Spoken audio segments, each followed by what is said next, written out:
Vous vous demandez sûrement pourquoi un jeune de 20 ans a acheté une 307 break SW. Et bah, on va répondre à cette question durant cette vidéo. Donc je vous invite à rester tout le long de la vidéo pour comprendre pourquoi j'ai craqué pour cette voiture. Donc on va répondre en toute objectivité avec les défauts, les qualités de cette voiture. Donc on est parti pour cette vidéo présentation de cette Peugeot 307 de 2008, 1,6 litre HDI. On va ouvrir la petite trappe moteur. Ce qu'il faut savoir sur ce modèle, c'est qu'il y a eu plusieurs motorisations. En l'occurrence, la mienne, c'est la 1,6 litre. Très très chaud d'ailleurs. Vache, ça me brûle premier degré. Sur ce modèle, on a le 1,6 litre HDI, plutôt très fiable pour l'époque.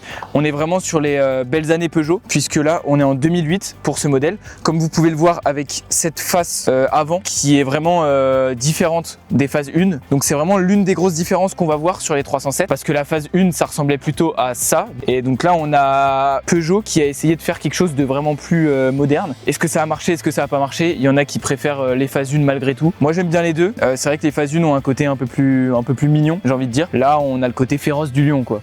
Et donc du coup, 1,6 litre HDI, donc 90 chevaux, il existait aussi en 110 et en d'autres cylindrés.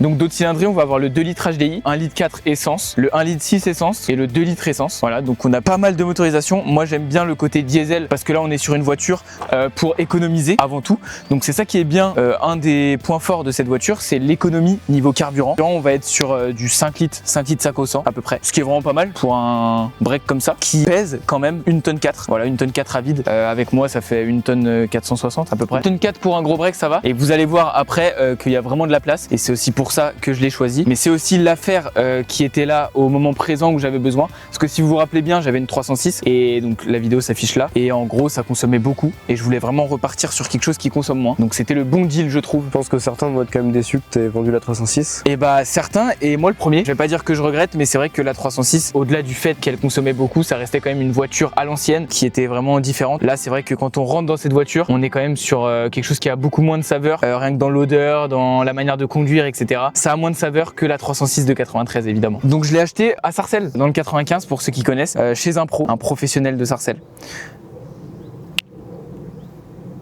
Pour ce qui est du prix, ça on va vous le dire plutôt à la fin. Ah oui, non, je précise, j'ai fait une petite rénov phare. Non, le gauche est mieux. Je sais pas ce que vous en pensez, à la base c'était plutôt jaune. Je suis plutôt fier. Pour ce qui est de l'intérieur, là on va vraiment être sur un intérieur plutôt récent comparé à d'autres voitures. Donc 2008 comme je vous le disais, on a de la place, on a les sièges qui vont être réglables en hauteur. Le volant que je trouve plutôt pas mal, qui est, si je me trompe pas, le même que les phases 1. On a plusieurs options. Tout ce qui est régulateur de vitesse et limiteur de vitesse. Donc c'est vraiment pas mal pour une voiture de 2008. On sent qu'on était quand même sur de la gamme moyenne gamme plutôt quand même. La finition est vraiment pas dégueu. Fermeture centralisée, bon ça c'est normal. Clim aussi. Bon là la clim elle est pas rechargée donc elle fonctionne pas. Sous 33 degrés, j'ai pas de clim, je suis toujours avec les fenêtres ouvertes. À l'arrière par contre, on a voulu rester sur quelque chose de simple. Donc c'est la manivelle à l'arrière, il n'y a pas encore d'électronique malheureusement. On reste sur la Comfort Pack. Donc là on est vraiment sur la voiture du daron. Voilà, le daron des années 2000. Il a quoi? Il a une 307 SW. Et il emmène sa famille où? Au camping en Bretagne. Ou en Vendée. Il s'arrête en Vendée et il s'arrête bien sûr à une aire d'autoroute pour acheter les 4 sandwichs triangles à ses 6 enfants. Le coffre, là, préparez-vous. Parce qu'on est sur quelque chose de spacieux, je peux vous le dire. C'est juste énorme. Bon, je l'ai pas acheté pour partir à 10 avec tous mes potes, mais quand même, j'ai l'attache qui me permet de transformer en 7 places. Donc en gros, il y a la possibilité d'avoir 7 places dans une voiture comme ça. Pour ce qui est de l'intérieur, niveau kilométrage, alors on est sur 239 000 km. Moi, je l'ai acheté à 232 000. Donc oui, ça peut paraître beaucoup, mais comme je vous disais, la fiabilité de ces moteurs fait que on peut pousser à plusieurs centaines de milliers de kilomètres. C'est la génération HDI, vous connaissez. Un truc qui est vraiment pas mal sur cette voiture, ça va être, comme je vous le disais, la place et le confort pour un père de famille. Donc là on va ouvrir le coffre, mais c'est pas ici que ça va se passer exactement, ça va être plutôt au niveau de l'arrière. Donc là c'est plutôt impressionnant. Donc là on soulève ici, tu fais ça, hop, là tu viens. Bon, je suis au max. Donc là on est sur ça, là on fait ça, hop. Voilà, là on va faire la même de l'autre. Ah bah il est là le marchand de glace, regarde film, marchand de glace, glace freeze. Là, on refait ça de ce côté-là. Ah oui, j'avais oublié que j'avais un antillais à ma droite.